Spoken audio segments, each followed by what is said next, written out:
今天李师傅维修又翻车了，这是一台受潮进水的那个 PLC， 具体是什么原因？接着往下看。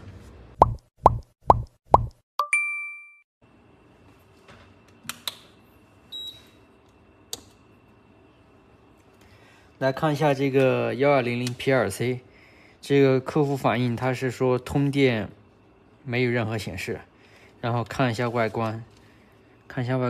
这端子已经锈蚀了，生锈挺严重的。然后看一下这边，通讯口的针脚也已经锈蚀断了。拆开以后没有发现肉眼可见损坏的地方，但是这里被焊接过，这个看着像二修机。然后它这些延期件，每颗延期件都有不同程度的，它的管脚都有不同程度的腐蚀。像这些都已经发黑了。在清洗的过程中，发现这少了一颗延件，它的管脚已经锈蚀发黑，已经断了。这里能不能看到它的那个管脚已经锈断了？这是一颗什么芯片呢？麻烦了，看一下我的那个维修资料里面有没有这个系列的说明书的那个元件分布图。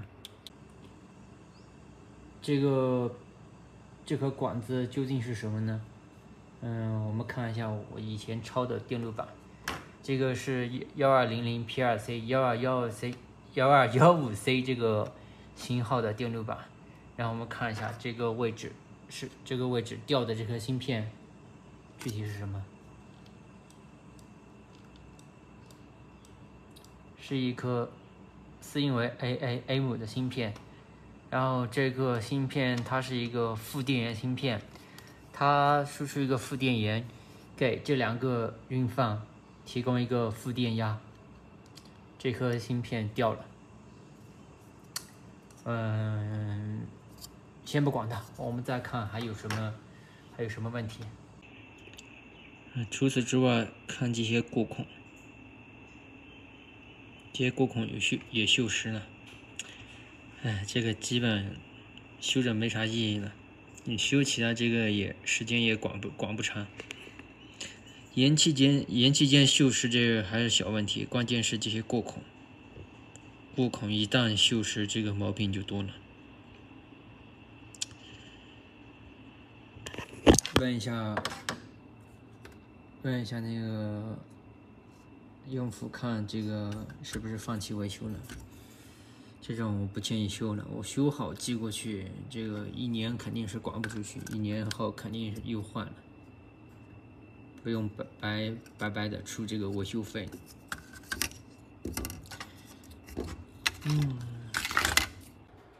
跟客服联系以后，他也同意放弃维修了。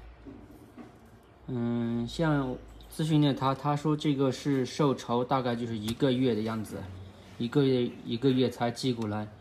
所以说，今后如果有师傅说 PLC 进水或是受潮的，这必须尽快第一时间，进行送修，否则没几天这个板子就开始氧化，氧化到一定程度就没有维修的价值了。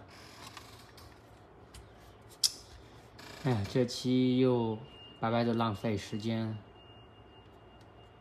谢谢观看。